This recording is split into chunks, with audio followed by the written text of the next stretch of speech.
Parliament కాన్స్టిట్యున్సీలో అభివృద్ధి కార్యక్రమాలు పర్యవేక్షించడానికి వెళ్తా ఉన్నాను. ఇక్కడ మరి ఈరోజు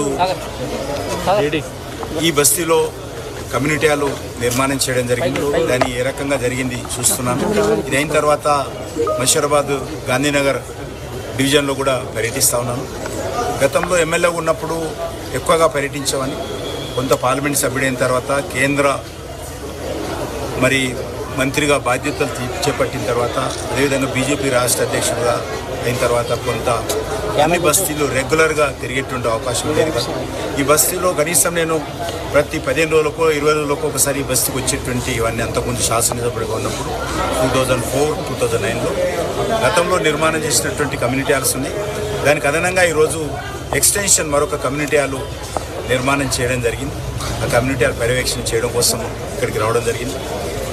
ఈరోజు హైదరాబాద్ నగరంలో ఇంకా ఇలాంటి బస్తీలలో పౌర సౌకర్యాలు మెరుగు తీసుకున్నప్పటికీ కూడా జిహెచ్ఎంసీ కానీ వాటర్ వర్క్స్ కానీ సకాలంలో డబ్బులు ఇస్తలేరనేటువంటి ఆందోళనతో వాళ్ళందరూ కూడా ధైర్యంగా పనులు చేయలేకపోతున్నారు.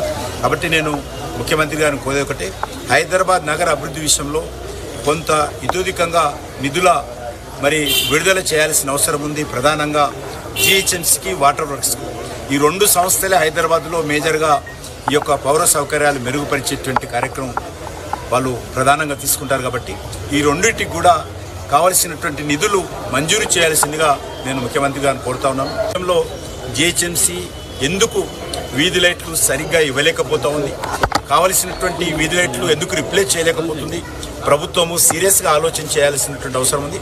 నేను ఈ విషయంలో జిహెచ్ఎంసీ కమిషనర్ కూడా చెప్పాను. కొత్త ఆయన వచ్చాడు, అది వేరే విషయం. గతంలో నేను ఇన్ఛార్జ్ మంత్రికి కూడా చెప్పాను. కాబట్టి ఈ రకంగా ఈ విషయాల్లో కొంత జిహెచ్ఎంసీలో పరిధిలో ఉన్నటువంటి బస్తీలకు సంబంధించి కాలనీలకు సంబంధించి మరి కొంత ఉదారంగా ఈ ప్రభుత్వ నిధులు మంజూరు చేయాల్సిన అవసరం ఉంది. ఈరోజు కార్పొరేటర్స్ గెలిచి ఆల్మోస్ట్ 4 సంవత్సరాలకు వస్తుంది. ఒక్క కార్పొరేటర్ కూడా నిధులు మరి ఇచ్చే పరిస్థితి లేదు. గతంలో టీఆర్ఎస్ ఉన్నప్పుడు కూడా అదే రకంగా నిర్లక్ష్యంగా వ్యవహరించింది. ఈరోజు కాంగ్రెస్ పార్టీ అధికారంలోకి వచ్చిన తర్వాత కూడా నిర్లక్ష్యంగా వ్యవహరిస్తూ ఉన్నది. కాబట్టి హైదరాబాద్ నగరము ఈరోజు అభివృద్ధి చెందుతున్నటువంటి నగరం. హైదరాబాద్ విషయంలో మరి ఈ రెండు ప్రభుత్వాలు కూడా ప్రచారం చేసుకుంటున్నాయి తప్ప మరి పౌర సౌకర్యాలు మెరుగుపరచలేదు. అందాల పోటీలు చేస్తున్నారు తప్ప బస్తీలలో రోడ్లను బ్యూటిఫికేషన్ చేయడం లేదనే విషయాన్ని నేను ఈ సందర్భంగా ప్రభుత్వం దృష్టికి తీసుకెళ్తా ఉన్నాను. సార్, రేవంత్ రెడ్డి మాట్లాడుతూ మోడీని విమర్శించినటువంటి నేపథ్యం, ఇందిరాగాంధీని మోడీతో పోల్చి మోడీని తక్కువ చేసి మాట్లాడారు. అదేవిధంగా మీ పైన కూడా కామెంట్. రేవంత్ రెడ్డి గారు మోడీ గారి గురించో మా గురించో మాట్లాడితే తప్పలేదు. కానీ దేశ సైనికులను అవమానం చేసే విధంగా, దేశ భద్రతా సిబ్బందిని అవహేళన చేసే విధంగా మాట్లాడడం ఏదైతున్నదో ఇది మంచిది కాదు. ఈరోజు లక్షలాది మంది సైనికులు భారతదేశ సరిహద్దుల్లో ప్రాణాలకు తెగించి భారత భూభాగాన్ని మరి కాపాడుతూ, భారత సమైక్యతను సమగ్రతను కాపాడుతూ ఈరోజు ఉగ్రవాదులు విదేశీ శక్తులు నుంచి భారతదేశాన్ని రక్షించేటువంటి ప్రయత్నం. 140 కోట్ల మంది ప్రజలు ఈరోజు సొంతంగా ఇళ్లలో నిద్రపోతున్నారు, కుటుంబాలు సంసారాలు చేసుకుంటున్నారు, వ్యాపారాలు చేసుకుంటున్నారు, ఉద్యోగాలు చేసుకుంటున్నారు, కార్యక్రమాలు కొనసాగిస్తున్నారంటే సరిహద్దులో ఉన్నటువంటి సైనికులే ఈరోజు ప్రాణాలకు తెగించి పోరాడుతున్నారు. అటువంటి సైనికులను అవమానం చేసే విధంగా ఈరోజు కాంగ్రెస్ పార్టీ పదే మాట్లాడడం ఏదైతున్నదో ఇది దురదృష్టకరం.